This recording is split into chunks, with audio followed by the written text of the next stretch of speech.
नमस्कार साथियों, स्वागत है आप सभी का आपके अपने इस चैनल सुविज्ञा में। साथियों, आज पुनः संस्कृत के कुछ महत्वपूर्ण प्रश्नों का अध्ययन करेंगे जो कि ये पिछली प्रतियोगी परीक्षाओं में पूछे गए हैं। और संस्कृत पेडागोजी के बहुत सारे वीडियोस अपलोड हैं, आप लोग प्लेलिस्ट में जा करके देखें। आप किसी भी टीईटी की तैयारी कर रहे हों, ये सभी टीईटी के लिए पेडागोजी एक ही है, लगभग सिलेबस सभी के सेम है। तो आप लोग जो एमपी के लिए दी हुई है या फिर सीटीईटी के लिए दिए हुए हैं, वो सारे के सारे आपके एचटीईटी या फिर यूपीटीईटी में भी वही प्रश्न पूछे जाने वाले हैं। चलिए पहले ही प्रश्न से स्टार्ट करते हैं। यहाँ पर नॉर्मल प्रश्न हैं जो अलग से पूछे गए थे, वो मतलब कि गद्य पद्य तो पूछा ही जाता है, लेकिन उसके अलावा भी प्रश्न पूछे जाते हैं, वो यहाँ पर है। अलंकरोति इत्यस्य संधि विच्छेदः किम भवति। अलंकरोति का संधि विच्छेद आपको यहाँ पर बताना है। अलंग प्लस करोति दिया हुआ है पहला, दूसरा दिया हुआ है अलम प्लस करोति, तीसरा दिया है अलम प्लस करोति या फिर अलंक रोति दिया हुआ है। क्या होगा सही? तो जो दूसरे नंबर वाला दिया हुआ है अलम प्लस करोति, और अलम प्लस करोति अलंकरोति बनता है। यहाँ पर मौनुस्वारः जो सूत्र है इससे संधि कार्य हुआ है, तो अलम प्लस करोति होगा। आगे दिया हुआ है कः शब्दः अव्ययीभाव समासस्य उदाहरणम अस्ति। कौन सा शब्द अव्ययीभाव समास का उदाहरण है ये बताना है। ऑप्शन पहला दिया है सुखार्तम, दूसरा दिया है युधिष्ठिरः, तीसरा दिया है पाणिपादम, चौथा दिया है आसमुद्रम। क्या होगा सही उत्तर यहाँ पर? तो जो आसमुद्रम दिया हुआ है, समुद्र पर्यंत, ये होगा इसका। अव्ययम विभक्ति समीप वाला जो आपने सूत्र पढ़ा होगा, उस सूत्र से आसमुद्रम बनता है। यहाँ पर आ उपसर्ग है आगे आ, और अव्यय का योग भी है समुद्रम में, तो इस प्रकार से ये आसमुद्रम जो है ये रहेगा सही। आगे अथ इति अव्ययस्य अर्थः किम। अथ अव्यय जो है इसका अर्थ क्या है ये आपको बताना है। अथ अव्यय का अर्थ क्या होता है? अनंतरम होता है क्या, मध्यमः होता है, अंतिमः होता है या अद्य होता है? तो अथ इति अव्ययस्य अर्थः किम अनंतरम, मतलब आरंभ करने में जो या फिर ये कहें अर्थ बताना है इसका। अथ का तो अनंतर ही कहेंगे अपन, और ये कहें कि आरंभ करने में बाद में को अर्थ कहते हैं ऐसा, इस प्रकार से। तो यहाँ पर जो अनंतर होगा तो ये रहेगा सही, जो पहला वाला दिया हुआ है ये। आगे चलते हैं अगले प्रश्न पर। आसु इत्यस्य पर्यायवाची किम अस्ति। आसु का पर्यायवाची बताना है। आसु का पर्यायवाची क्या होगा? सुलभः दिया हुआ है, तो सुलभ तो ठीक नहीं बैठता है आंसू का। त्वरित, हाँ, आंसू मतलब शीघ्र होता है, संस्कृत में कहें हिंदी में शीघ्र होता है आंसू का अर्थ, त्वरित का भी शीघ्र है। ध्रुव भी नहीं होगा और नूनम भी नहीं होगा, तो ये रहेगा सही त्वरितम। आशु का त्वरितम होगा आंसू का। अधोलिखितेषु इंद्रस्य पर्यायवाची कः नास्ति। नीचे दिए गए शब्दों में इंद्र का पर्यायवाची कौन सा नहीं है? ऑप्शन पहला दिया है पुरंदरः, दूसरा दिया है वीरभद्रः, तीसरा दिया है सचिपतिः, चौथा दिया है सुरेशः। तो बताना है आपको पर्यायवाची कौन सा नहीं है सुरेश का। पहला ऑप्शन पुरंदर है, ठीक है, पुरंदर इंद्र को कहा जाता है। वीरभद्रः, हाँ, वीरभद्र थोड़ा सा यहाँ पर अलग है, वीरभद्र नहीं कहा जाता। सचिपति बिल्कुल ठीक है, सची के पति हैं, और सुरेश हैं, ठीक है, देवताओं के ईश हैं। तो ये जो वीरभद्र जो दिया हुआ है बी नंबर वाला, ये हो जाएगा यहाँ पर सही उत्तर। आगे दिया हुआ है बालकः शनैः दुग्धम पिबति इत्यस्मिन् वाक्ये रेखांकितं पदम किम अस्ति। रेखांकित पद बताना है यहाँ पर। बालकः शनैः दुग्धम पिबति, बालक धीरे धीरे दूध पीता है, तो यहाँ पर रेखांकित पद जो है इत्यस्मिन् वाक्ये रेखांकित पदम किम अस्ति। यहाँ पर रेखा नहीं खींची हुई है, कोई दिक्कत नहीं है। तो यहाँ पर आपको पद बताना है। शनैः शनैः पर आप लोग रेखांकित कर लें इसको, कोई दिक्कत नहीं है। तो विशेषण दिया है, सर्वनाम है क्या, क्रिया है क्या, या फिर क्रिया विशेषण है क्या। सही क्या रहेगा, जो डी दिया हुआ है ये वाला, ये रहेगा सही। बालकः शनैः शनैः दुग्धम पिबति। इस वाक्य में जो रेखांकित पद है वो शनैः शनैः है ये। तो ये क्या है, क्रिया विशेषण का प्रयोग हुआ है यहाँ पर। इसमें क्रिया के साथ क्रिया मतलब ये कहें कि क्रिया के साथ क्रिया संयुक्त है। तो इसका अर्थ होता है बालक धीरे धीरे दूध पीता है। तो क्रिया का भी विशेषण है यहाँ पर। तो डी होगा सही। आगे चलते हैं। निम्नलिखितेषु या फिर निम्नांकितेषु वाक्येषु सहयुक्ते अप्रधाने इति सूत्रस्य प्रयोगः कस्मिन् वाक्ये भवति। सहयुक्ते अप्रधाने जो सूत्र है इसका प्रयोग कहाँ पर होता है ये बताना है। तो निम्नलिखित वाक्यों में सहयुक्ते अप्रधाने सूत्र, पुत्रस्य सार्धम आगतः पिता, पुत्रेण सार्धम आगतः पिता, पुत्रेण सार्धम आगतः पिता, पुत्रम सार्धम आगतः पिता। सही क्या होगा, जो सी नंबर वाला दिया हुआ है, सी दिया हुआ है ये रहेगा सही। सहयुक्ते अप्रधाने सूत्र का प्रयोग पुत्रेण सार्धम आगता पिता जो है ये हुआ है। इसका तात्पर्य है सह के योग में, या फिर ये कहें कि अप्रधान उसमें तृतीया होती है, पुत्रेण सह पिता आगतः ये रहेगा सही। तो सी नंबर वाला हो जाएगा सही। अधोलिखित वाक्येषु भाववाच्यस्य वाक्यम किम अस्ति। अधोलिखित वाक्यों में भाववाच्य का वाक्य कौन सा है ये बताना है आपको। अध्यापकैः अध्यापनाय विद्यालयः गम्यते। पहला, छात्रेण भ्रमणाय नवदिल्ली गम्यते। दूसरा, तीसरा दिया है सर्वैः ध्यातव्यम। तीसरा, चौथा दिया है बालकाः ध्यानं कुर्वन्ति। चौथा। सही क्या होगा यहाँ पर, तो जो सी नंबर वाला दिया हुआ है सर्वैः ध्यातव्यम ये रहेगा सही। निम्नलिखित वाक्यों में भाववाच्य का प्रयोग इस प्रकार किया गया है, सर्वैः ध्यातव्यम।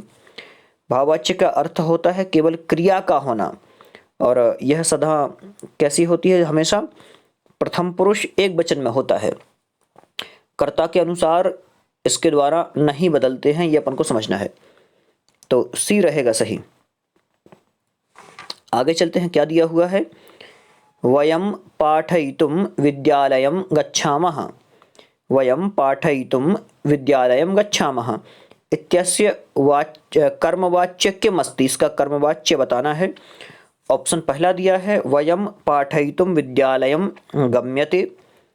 अस्माभिः, ध्यान रखना आप लोग, वयम दिया था, अस्माभिः पाठयितुम विद्यालयः गम्यते। वयम पाठयितुम, जहां पर वयम है वो तो गलत ही हो जाएंगे।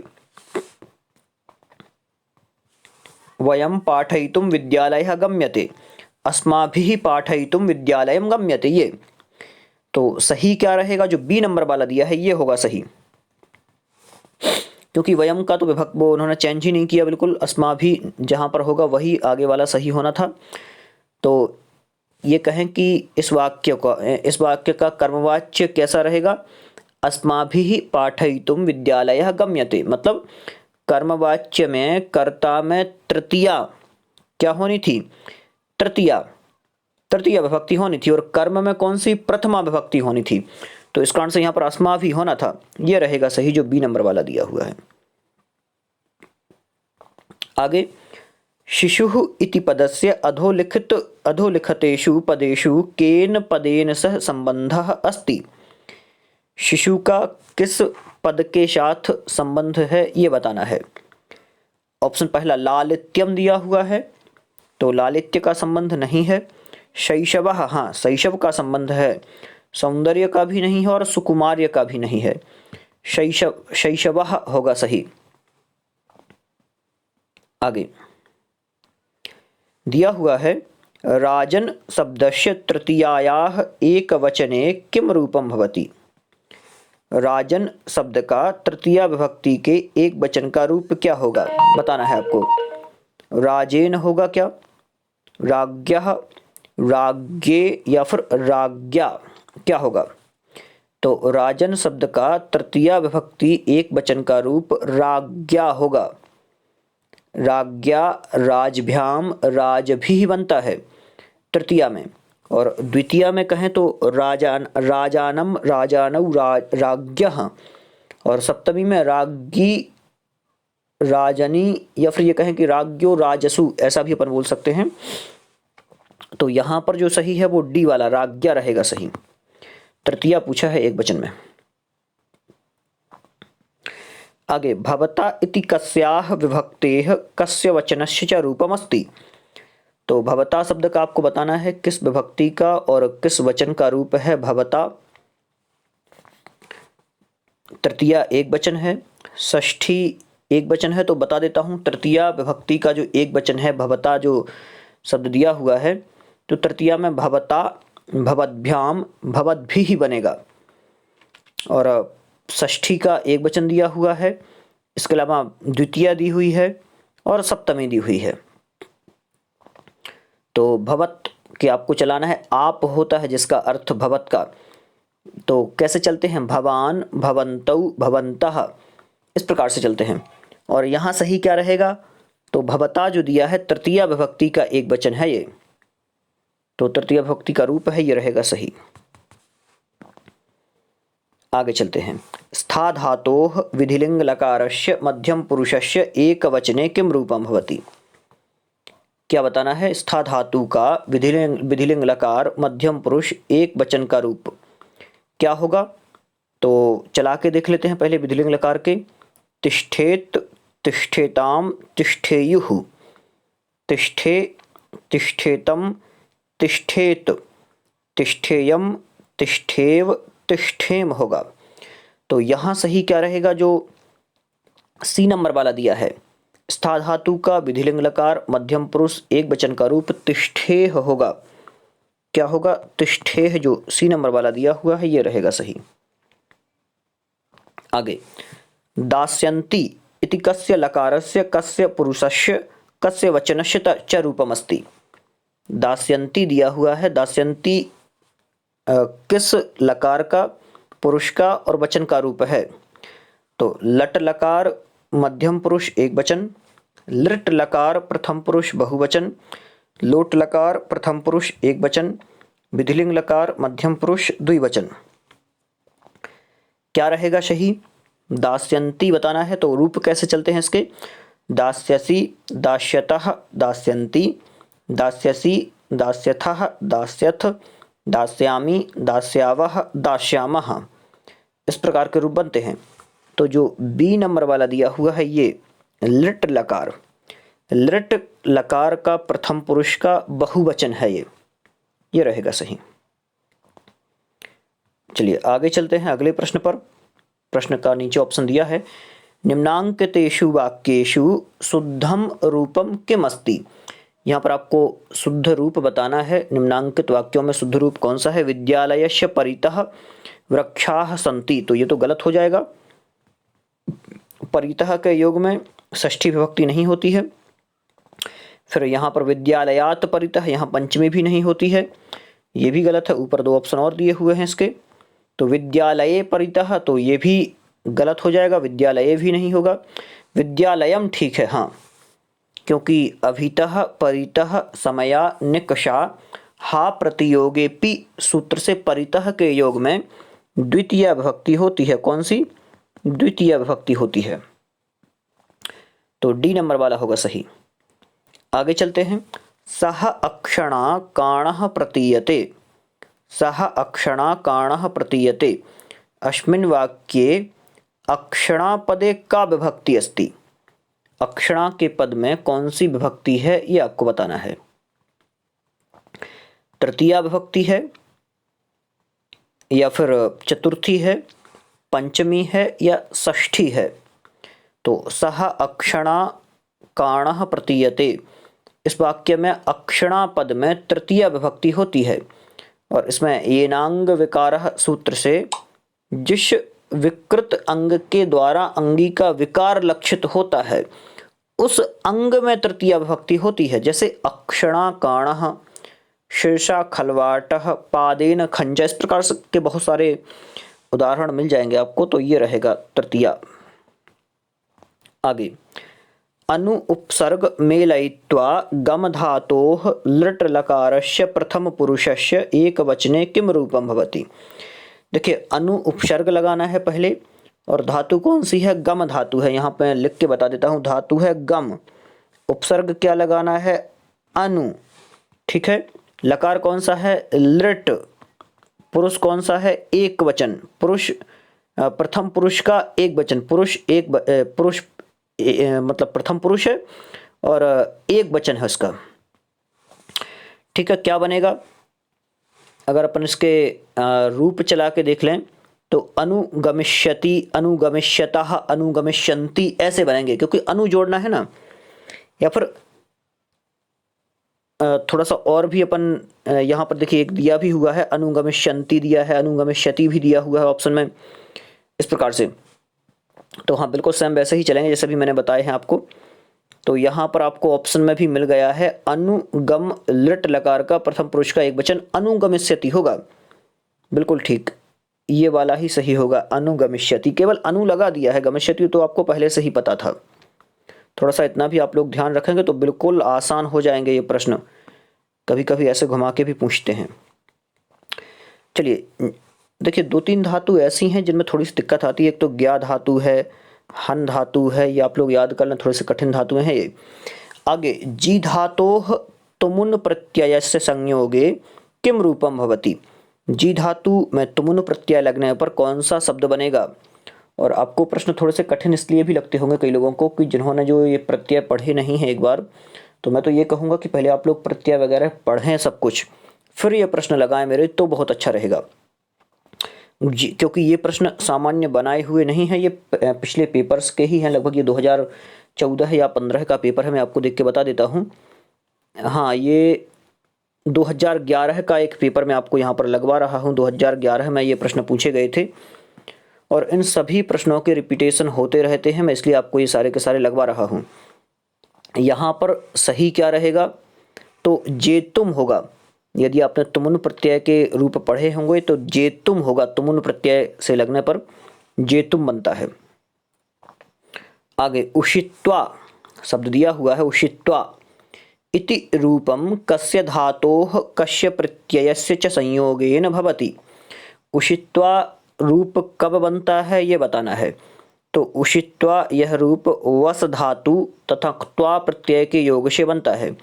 वश प्लस त्वा क्या बनता है, उषित्वा बनता है। तो वश प्लस क्त्वा, त्वा प्रत्यय लगने पर उषित्वा बना। कौन सी धातु है, धातु कौन है, वश धातु है, प्रत्यय कौन सा है, क्त्वा प्रत्यय है, तो उषित्वा बनेगा।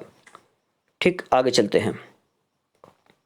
और ये शायद पूर्वकालिक क्रिया का बोध कराने के लिए होता है इसका प्रयोग। हाँ बिल्कुल, पूर्वकालिक क्रिया का बोध कराने के लिए होता है। आगे, और आज के इस वीडियो का ये अंतिम प्रश्न है, क्योंकि पेपर के हिसाब से चल रहे हैं तो ये उसमें भी अंतिम ही प्रश्न है।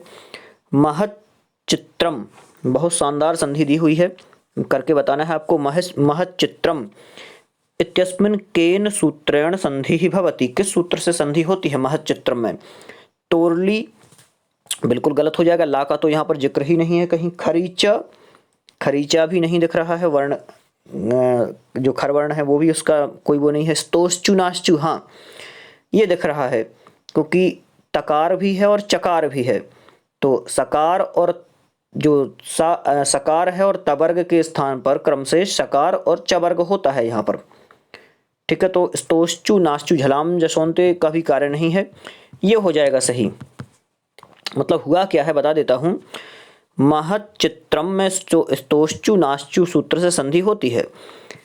कब होती है, जब तवर्ग के बाद, ध्यान से, जब तवर्ग के बाद मतलब ता था दा धा ना, जब तवर्ग के बाद क्या हो, सकार हो या चवर्ग का योग हो। ठीक, या फिर साका या फिर चवर्ग का योग हो, चा छा जा जा या, तो क्या हो जाता है, सकार और तवर्ग के स्थान पर क्या क्या हो जाता है, सकार और च वर्ग हो जाता है, इतना आपको याद रखना है। यहाँ पर भी वही हुआ है, जो महत प्लस चित्रम, इसका विच्छेद कैसे करेंगे अपन, मैं यहाँ लिख के बता देता हूँ। महत प्लस चित्रम हुआ है, तो यहाँ पर ये संधि हो जाती है महत प्लस चित्रम, महत चित्रम। तकार के स्थान पर क्या हुआ है, चकार हुआ है। ठीक, तो आज के लिए इतने ही प्रश्न कंप्लीट हो चुका है ये आज का ये पेपर। आगे पुनः एक और अगले पेपर के साथ आप लोग चैनल को सब्सक्राइब जरूर कर लें यदि पहली बार चैनल पर हों, तो इसी प्रकार के वीडियोस आपको और मिलते रहें। आप लोग अपने मित्रों को वीडियो जरूर शेयर करें। बहुत बहुत धन्यवाद आप सभी का।